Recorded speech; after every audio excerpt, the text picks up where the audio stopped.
Howdy folks, greetings and welcome to this beautiful summer's day along here on Brighton Beach. And I was just thinking to myself as I was driving, stuck in traffic, you know, I am very grateful for where I live here in Brighton. You know, it's an incredible place to live.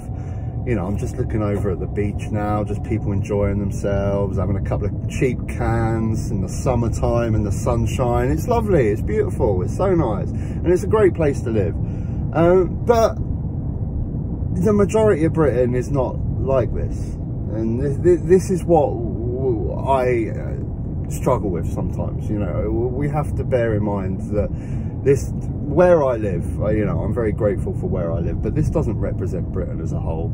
It seems like a large portion of Britain is just living through poverty, crime, people scared to leave their house because of knife crime, and just derelict housing, just not great. And it kind of gets me thinking, you know, the epic task. I mean, do we actually realise the epic task that this new Labour government have got to try and fix this country? I mean, literally pick any aspect of this country. NHS, education, need drastic reform and need drastic work because they're rock bottom. Prison system, we've seen in the news recently, dangerous prisoners being released because prisoners are at breaking point. Prisons are at breaking point. Crime, like I just mentioned, knife crime in London and Birmingham is it's just so shocking. It really is shocking, and that's what I'm saying. If you're a government coming in, a new government, you have got an epic task. Every single area of this country needs drastic work, and I guess that's what this government have got to do, isn't it? So we've got the budget coming up. We're going to find out a bit more what these guys are going to do. There's a lot of talk about further austerity, but I guess it's just about prioritising, really. Every single aspect of this country is fucked, so you need to prioritise what you can fix and what you can't. And it kind of got me thinking, really, that if we are getting further austerity, and it kind of feels like, it does feel like in the sheer essence of the word conservatism, it's what this Labour government are doing. They're trying to keep the status quo, aren't they? And it got me thinking, you kind of got like three political factions in this country that have three drastically different ideas on how they would solve the massive problem of this country, the downfall. And we've got a Labour government, which are a centrist government, and they want to keep the status quo. They want to try and keep everyone happy as much as they can. You know, they don't want to scare the rich too much, so they're doing deals with them. We're seeing in the news again recently, aren't we, about their donors getting visits to number 10. I'm sure they got the ear of Keir Starmer. So they're basically just having a balancing act. They're trying to please the rich. They don't want to piss them off too much because, you know, they do pay a lot of tax and they don't want to move in elsewhere. But then they want to try and help the people at the bottom, and they're just trying to balance everything. And is that the best way? You know? And then you've got the left of politics in this country that just want absolute drastic change. They're not scared to borrow, to invest, to improve the economy. They're sick and tired of this neoliberalism. Is the big word, isn't it, that I hear time and time again since Thatcher came in. We've had Thatcher, we've had Mayor, we've had Blair, we've had all continuations of neoliberalism, just trying to keep the rich happy, and they're sick and tired of it. I've had enough of keeping the rich happy. It's time to sort out us at the bottom. And then you've got the right of politics in this country, which is a bit of a hard one to work out, really. I mean, the only best way I can describe it is they're just searching for this sort of like, I don't know, 1950s Britain. So they just want to go back to the good old days. They want Britain to go back to the good old days like it used to be in like the 1950s Britain. But I mean, to be fair, 1950s Britain was not a bad Britain, to be honest, isn't it? You just had Attlee, you had the invention of the NHS, you had a massive council house building. I think probably in this country's history, 1950s, 1960s Britain is the time period where the wealth gap was at its closest. You know, the rich weren't out of control, the poor weren't out of control. That was probably the period of time that the wealth gap was the smallest it's ever been. So no wonder people are back to the times of the 1950s Britain. But is that particularly right wing? I don't know. But it's interesting. You've got those three examples. Which is the best? Which is the best? Now, my heart is on the left of politics, but I also understand how the world works.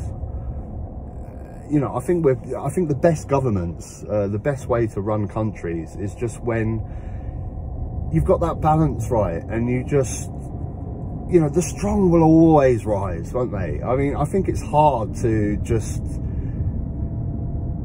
put all the power down, because someone's always going to have a power struggle and someone's always going to get greedy. You know, you don't take humanitarianism into it, do you? The human nature of people to get greedy for power to go to their head and take control. You know, I don't think you can ever have some sort of paradise where we're all on equal, you know, like a communism paradise. It's not going to happen. We just need to find the best way to get the most level playing field that we can. And I think that's the best way to govern a country. If you go too far the other end, if you give all the power to the rich, because trickle-down economics doesn't work, but then if you put all the power down in the bottom, someone always gets greedy, someone always wants to, I don't know. Am I talking shit right now? I think I'm making sense. I don't know, but I do, you know, I would still further want to go a little bit left of the politics to what this Labour Party are doing. You know, we'll see. The budget hasn't come out yet, and they're only 2 months in. I mean, this is the real thing to take a look at. They're 2 months into this term. I mean, the absolute damage done to this country will take years and years. It depends on your policy, how quick you can get that done. Maybe if you don't agree with what Labour are doing, they're being a bit slow in progress in certain areas. But it will take years and years. Like I say, I mean, when you just look at every single aspect of this country, NHS needs dire work, extreme amount of work, of uphaul of the, just everything, just everything in the NHS. Education, you know, this one's close to my heart. I've got an 18-year-old son at the moment who's leaving college. Probably the worst time in the history of this country to be an 18-year-old at the end tenure of a 14-year Tory government. Prospects, apprenticeships, trades, all these sort of things are just not there. Just not there. We talked about the prison system. It's, you know, do we need so many drug users in prison? You know, shouldn't prison just be there for violent criminals? Should we really be locking away people for possession of cannabis and stuff like that? I'm sure, shoplifting, I'm sure there's other ways that we can deal with this crime. Community service, things like that. There's got to be. And just crime. We've got to get a handle on knife crime. Like I said, you know, I feel fortunate. I do feel fortunate. I live in this beautiful city and I love it. And my home city, I love this place. I love it. But a lot of Britain is not like this. If you live in the inner cities in Birmingham and London and you're scared for your kids to go out at night, you know, bringing up kids into those areas, inner city Birmingham, London, they get caught up in the drug gangs and everything. We need to get a handle on that. And that is where I guess the drastic change comes in, where you're never really going to ultimately solve these problems with just a balancing act, centrist government that are just, you know, trying to just please everyone. There are times where you do have to do something drastic. And when it comes to sorting out the crime problem here, I'm talking about drastic change in drug laws and all that sort of thing. But anyway, that's a topic for another video. Give me your thoughts, guys. What do you think? Do you think that kind of best sums up the three different political factions in this country, and which one would you pick to run the country? If you like the video, click a like. If you haven't subscribed, you can subscribe up top. There'll be another video. You check that out as well. Till next time, take care.